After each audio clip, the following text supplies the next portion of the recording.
Hello বন্ধুরা, আমি রানা আর তোমরা দেখছো তোমাদের প্রিয় ইউটিউব চ্যানেল ওয়াইফাই টিপস, যেখানে সবসময় তোমরা মোবাইল সংক্রান্ত লেটেস্ট টিপস পেতে থাকো। তো বন্ধুরা, আজকে তোমাদের জন্য নিয়ে এসেছি একটি ইন্টারেস্টিং ভিডিও, যেখানে তোমরা তোমাদের মোবাইলের যে কোনো অ্যাপকে কিন্তু লুকিয়ে রাখতে পারবে, মানে হাইড করে রাখতে পারবে। যেই অ্যাপটাকে কিন্তু তুমি না চাইলে কেউ কখনো খুঁজে পাবে না।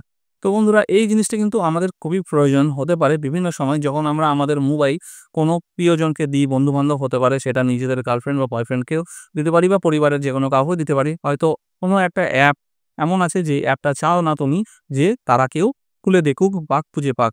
ঠিক আছে? তাহলে সেক্ষেত্রে কি করবে? সেই অ্যাপটাকে কিন্তু তোমরা চাইলে তোমাদের ফোনের মধ্যে হাইড করে দিতে পারবে, এবং তুমি শুধু জানবে যে অ্যাপটা কোথায় আছে এবং কিভাবে অ্যাপটাকে বের করে আবার তুমি অ্যাক্সেস করতে পারবে। তো এইরকম একটা ইন্টারেস্টিং এবং খুব কাজের ভিডিও আজকে তোমাদের জন্য নিয়ে এসেছি। তো চলো আজকে দেখিয়ে দিই কি করে তোমরা তোমাদের মোবাইলের যেকোনো অ্যাপকে হাইড করে রাখতে পারবে। তো ভিডিওটি শুরু করার আগে তোমাদের কাছে একটা রিকোয়েস্ট, যদি চ্যানেলে নতুন হয়ে থাকো এবং এরকম ইন্টারেস্টিং ভিডিও দেখতে চাও, তাহলে চ্যানেলটিকে এখনই সাবস্ক্রাইব করে সাথে বেল আইকনটি প্রেস করে নাও। আর ভিডিও ভালো লাগলে অবশ্যই ভিডিওটিকে একটি লাইক করে দিও। তো চলো দেখে নিই। তো বন্ধুরা, আমরা আমাদের মোবাইল স্ক্রিনে চলে এসেছি। তো কি করতে হবে? এবার আমাদেরকে আমাদের ফোনের সেটিংসে যেতে হবে। তো আমরা ফোনের সেটিংসে চলে গেলাম। সেটিংসে যাওয়ার পরে দেখো, অনেকের ফোনে বিভিন্ন জায়গায় থাকে, বিভিন্ন কোম্পানির ফোনে। খুঁজে পেতে অসুবিধা হলে জাস্ট সার্চ এই ওয়ার্ডটা আছে, এখানে লিখবে হাইড। ঠিক আছে? হাইড অ্যাপ বা হিডেন যা কিছু একটা লিখো, এই রিলেটেড লিখলেই চলে আসবে। তো এই হিডেন অ্যাপসটা আমরা এখানে পেয়ে গেলাম। এই হিডেন অ্যাপসের মধ্যে ক্লিক করব। হিডেন অ্যাপসের মধ্যে ক্লিক করার পরে দেখো, এখানে তোমার ফোনে যা অ্যাপসগুলো আছে সেগুলো কিন্তু সব এখানে শো করছে। ঠিক আছে? তো এখান থেকে তোমাদেরকে কোন অ্যাপসটা তোমরা কিন্তু হাইড করে রাখতে চাও, এটা এখান থেকে সিলেক্ট করতে হবে। তো তোমাদেরকে আমি প্রথমে দেখিয়ে দিই। তো ধরো, তোমাদের ফোনে বিভিন্ন অ্যাপ আছে, অনেক অ্যাপ আছে। তার মধ্যে থেকে যেকোনো এক, যেটা খুবই গুরুত্বপূর্ণ, তোমরা চাইছো না যে সেটা কেউ দেখুক। তো আমি এখানে হয়তো তোমাদেরকে জাস্ট দেখানোর জন্য একটা দেখিয়ে দিচ্ছি। আমি এখানে হয়তো চাইছি না যে আমার এখানে একটা অ্যাপ আছে, ধরো এই ফেসবুক অ্যাপটা। এই ফেসবুক অ্যাপটা কেউ দেখতে পাবে, সে আমার ফোনের মধ্যে আছে। তাহলে কি করব? তার জন্য আমরা আবার সেই হাইড অ্যাপস অপশনটার মধ্যে যাব। গিয়ে এখান থেকে স্ক্রল করে একটু উপর দিকে তুলে নেব। তুলে নিলে ফেসবুক অ্যাপটা দেখো এখানে চলে এসেছে। এটাকে আমরা অন করে দিলাম। ঠিক আছে? অন করে দিয়ে এবার এখান থেকে আমি ব্যাক করে চলে আসছি। ঠিক আছে? ব্যাক করে চলে এলাম। এইবার দেখো, আমার ফোনে ফেসবুক অ্যাপটা যেখানে ছিল, দেখো এই ঠিক এই জায়গাটা ছিল কিন্তু। ঠিক আছে? এই যে ফেসবুক অ্যাপটা আমার এই পজিশনটায় ছিল। এখান থেকে উঠে গেছে বলে পাশের অ্যাপটা এই জায়গাটায় চলে এসছে।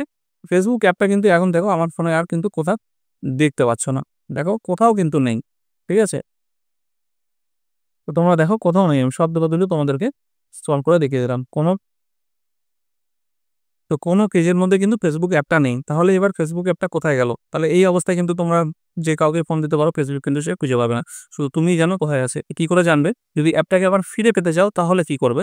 তোমাদের ফোনের ফার্স্ট যে হোম স্ক্রিন, এই হোম স্ক্রিনে আসবে। এসে দুটো আঙুল দিয়ে এভাবে, যেমন আমরা যেভাবে জুম করি, কোনো ছবি জুম করি, এরকম ঠিক স্ক্রিনটাকে এইভাবে টানবে। দেখো, তোমাদের সামনে কিন্তু চলে এলো হিডেন অ্যাপস ফেসবুক। এরকম একাধিক অ্যাপকেই কিন্তু তোমরা হিডেন করে রাখতে পারো। আমি একটা দেখালাম জাস্ট ফেসবুক। ঠিক আছে? এখানে করা আছে। এবার এটাকে যদি তোমরা ভাবো যে আবার আগে জায়গায় ফিরে নিয়ে যাবে, বা ধরো ভাবো যে এখান থেকে ইউজ করবো, হিডেন অবস্থাতে ইউজ করবো, তো হিডেন অবস্থাতে ফেসবুকে ক্লিক করলে, ফেসবুকে ক্লিক করে যেভাবে ফেসবুক ইউজ করা ঠিক সেভাবে ফেসবুকটা ইউজ করবে। ইউজ করে আবার ব্যাক করে দিলে কিন্তু ওটা ওই হিডেনের মধ্যেই থাকবে, এর মধ্যে কিন্তু বাইরে আসেন। আবার এইভাবে কিন্তু টানলেই হিডেন বক্সের মধ্যে বা হিডেন ফোল্ডারের মধ্যে কিন্তু ফেসবুকটা চলে আসবে। আবার যদি চাও যে এটাকে বাইরে বের করে নেবো, হিডেন আর রাখবে না, তাহলে কি করবে? তাহলে এটা থেকে তো ব্যাক করে চলে এলাম। গিয়ে আবার যে হিডেনের সেটিংসটা আছে, সেই হিডেনের সেটিংসের মধ্যে যাব। ঠিক একই রকমভাবে সেটিংসের মধ্যে গিয়ে হিডেনটা আমি বের করে নিচ্ছি। হিডেন অ্যাপসে গেলাম। হিডেন অ্যাপসে গিয়ে সেই অ্যাপসগুলোর মধ্যে থেকে কিন্তু আবার ফেসবুকটাকে, আবার যেখানে ওখানে লক করা আছে সেটাকে আনলক করে দেবো। করে দিলাম। করে দিয়ে আবার এটাকে ঠিক করে ব্যাক করে চলে এলাম। এবার দেখো ফেসবুকটা কিন্তু আমার চলে এসছে। এবার আগের পজিশনে হয়তো পজিশনটা চেঞ্জ হয়ে গেছে, কিন্তু ফোনের মধ্যে আবার হোম স্ক্রিনের মধ্যে চলে এসছে। এই দেখো শেষে চলে এসছে কিন্তু ফেসবুকটা। এবার কিন্তু এখানে কিন্তু আর হোম স্ক্রিনে যদি আমি টানি, এখানে কিন্তু আর কোনো হিডেন অ্যাপ নেই, যেন কিন্তু এখানে কিন্তু অন হচ্ছে না। ঠিক আছে? কারণ ফেসবুকটা কিন্তু আমার আবার বাইরে চলে এসছে। তো ঠিক এইভাবে খুব সহজে তোমরা তোমাদের ফোনের যেকোনো অ্যাপকে কিন্তু হাইড করে দিতে পারবে।